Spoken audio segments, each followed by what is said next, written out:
CM Revanth కు తమ మీద కోపం ఉంటే జైల్లో పెట్టాలి కానీ విద్యార్థుల భవిష్యత్తుతో ఆడుకోవద్దని మాజీ మంత్రి హరీష్ రావు అన్నారు. నాగర్ కర్నూలు జిల్లా ఉయ్యాలవాడలోని బాలికల గురుకుల పాఠశాలలో ఫుడ్ పాయిజన్ అయ్యి అస్వస్థకి గురైన విద్యార్థులను ఆయన పరామర్శించారు. కలుషిత ఆహారం తినడం వల్లే విద్యార్థులు అస్వస్థతకి గురయ్యారని ఆరోపించారు. గురుకులాలలో కలుషిత ఆహారం పెడితే చర్యలు తీసుకుంటారన్న రేవంత్ ఇప్పుడు ఎక్కడికి వెళ్లారని ప్రశ్నించారు. 20 నెలల రేవంత్ రెడ్డి ప్రభుత్వ హయాంలో 100 మంది గురుకుల పిల్లలు చనిపోయారు. ఏం రేవంత్ రెడ్డి, నీ గుండె అంత రాతి గుండెనైంది? ఇంకెంతమంది చచ్చిపోతే నీ గుండె గరుగుతుంది అని నేను అడుగుతా ఉన్నా. 100 మంది పిల్లలు చనిపోయినా నీ గుండె గరగదా?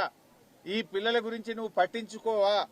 భావి భారత పౌరులైన ఈ పిల్లల భవిష్యత్తు మీద నీ ప్రభుత్వానికి ఉన్న చిత్తశుద్ధి ఇదేనా?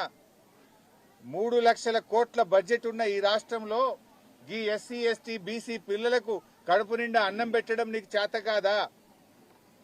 గత సంవత్సరం కూడా ఇట్లే జరిగింది.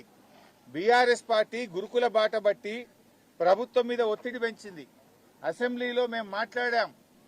రేవంత్ రెడ్డి గారు అప్పుడు ఏం మాట్లాడిండంటే, ఇక ముందు గురుకుల పాఠశాలల్లో ఎక్కడైనా కలుషిత ఆహారం పెడితే పిల్లలు ఆసుపత్రి పాలైతే సంబంధిత అధికారులు జైలుకే అని చెప్పి బాలల దినోత్సవం నాడు ప్రగల్భాలైతే బలికిండు రేవంత్ రెడ్డి.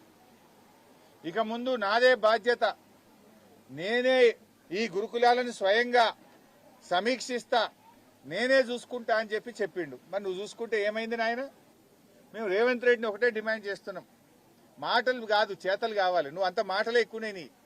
నువ్వేమన్నావు, ఈ తాప ఎక్కడన్నా ఏదైనా హాస్టల్లా కలుషిత ఆహారం పెడితే సీదా జైలుకే పంపుతాను. ఏం చర్యలు తీసుకున్నావు నాయన? రోజు అసలు కలుషిత ఆహారం తిని ఆసుపత్రుల పాలు కాని రోజు ఒకటి ఉన్నదా? ఏ జిల్లానన్నా ఉన్నదా? ప్రతి జిల్లాలో ప్రతిరోజు యాన్నో కాడ 100 మంది పిల్లలు దవాఖానలు పడుతున్నారు. అరే ఈ అన్నం పెట్టే చేత కాదా? అంటే అధికారులు నీ మాట వింటలేరా? లేదా నీకే పిల్లలంటే పట్టి లేదా? ఏంది? జగిత్యాల